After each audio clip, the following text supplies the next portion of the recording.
Usmani T V کے ناظرین السلام علیکم۔ ناظرین، ایک دفعہ اللہ رب العزت نے حضرت عزرائیل علیہ السلام سے پوچھا کہ تجھے کسی کی جان قبض کرتے وقت کبھی رحم بھی آیا ہے؟ تو ناظرین، حضرت عزرائیل علیہ السلام نے عرض کیا، الہی میرا ہر ایک کی روح قبض کرتے وقت دل دکھتا ہے، مگر تیرے حکم کی سرتابی کی مجال کہاں؟ ہاں، ایک واقعہ ایسا گزرا ہے جس کا دکھ میں ابھی تک نہیں بھلا سکا، وہ غم ایسا ہے جو تنہائی میں بھی میرے ساتھ رہتا ہے۔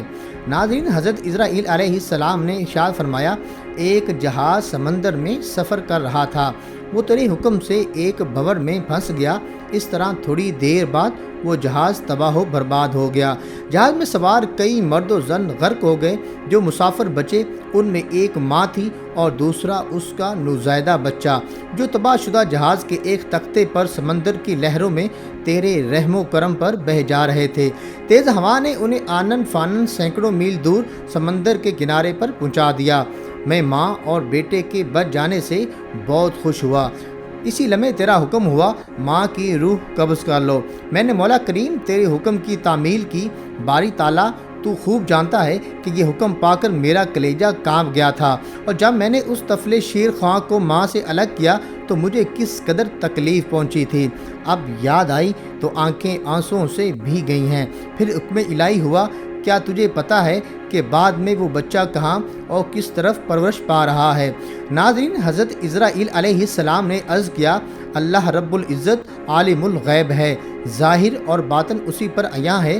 اللہ عز و جل نے فرمایا، ہم نے موج سمندر کو حکم دیا کہ اس لاوارث بچے کو اٹھا کر ساحل پر ڈال دو۔ ساحل کے قریب ایک سبز و شاداب جزیرہ تھا، ہم نے پھولوں کو حکم دیا کہ بچے کے نیچے سیج بچھا دیں۔ ناظرین، اللہ تعالیٰ فرماتے ہیں، سورج سے کہا اپنی تیز شعاؤں سے بچے کو محفوظ رکھنا، بادل کو کہا بچے سے ذرا فاصلے پر برسے، درختوں کی شاخیں خود بخود جھک کر پھل اور ان کا رس اس کے منہ میں ڈال دیتی تھیں۔ جزیرے میں ایک شیرنی کی ہم نے ڈیوٹی لگا دی، وہ روزانہ اسے دودھ پلاتی۔ شیرنی کے خوف سے کوئی جانور بچے کے پاس نہیں آ سکتا تھا۔ اس جزیرے میں ہم نے خوش نما اور حسین پرندے بھیجے جو ہر وقت چہچہاتے تاکہ بچے کا دل پریشان نہ ہو۔ ہوا کو حکم دیا کہ اس پر سے آہستہ آہستہ گزرے تاکہ اس کو کوئی تکلیف نہ ہو۔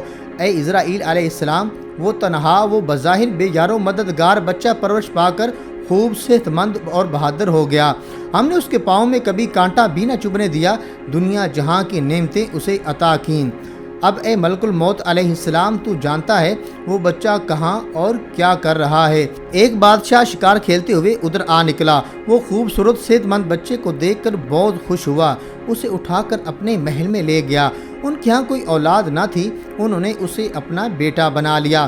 بادشاہ کے مرنے کے بعد وہ اکیلا تاج و تخت کا مالک بن گیا، غرور اور تکبر سے ہمارے بندوں پر ظلم کرنے لگا، ایسا سرکش نکلا کہ خود خدا بن بیٹھا، اپنے بت بنوا کر انہیں سجدے کرانے لگا۔ خاک کا فانی پتلا ہمارا شریک بن بیٹھا، آخر ہم نے اس کی بہتری کے لیے اپنے خلیل ابراہیم علیہ السلام کو اس کے پاس بھیجا، اس ظالم نے ہمارے پیارے کو بھی آگ میں پھینک دیا۔ ناظرین، حضرت عزرائیل علیہ السلام نے عرض کیا، اے مخلوقات کے خالق، تیرے بھید تو ہی جانے۔ میں اس سرکش بچے کی حالت سے بے خبر ہونے کی وجہ سے دل میں خیال اور ملال لاتا رہا۔ اے عزرائیل علیہ السلام، اس بچے نے میرا کیا شکریہ ادا کیا؟ دوسروں کے لیے تو ماں باپ کی پرورش عجاب بن جاتی ہے، مگر اس نالائق نے تو بلا واسطہ اپنی جیب میں بہت سے موتی ہم سے پائے تھے۔ وہ بچہ نمرود بن کر اس وقت ایک بڑے ملک کا بادشاہ ہے، اور اسی نے میرے خلیل حضرت ابراہیم علیہ السلام کو آگ کے الاؤ میں جھونکا ہے، اور اب خدائی کا دعویٰ کرنے لگا ہے، لوگوں کو میری راہ سے ہٹاتا ہے اور حکم نہ ماننے والوں کو سخت سزا دیتا ہے۔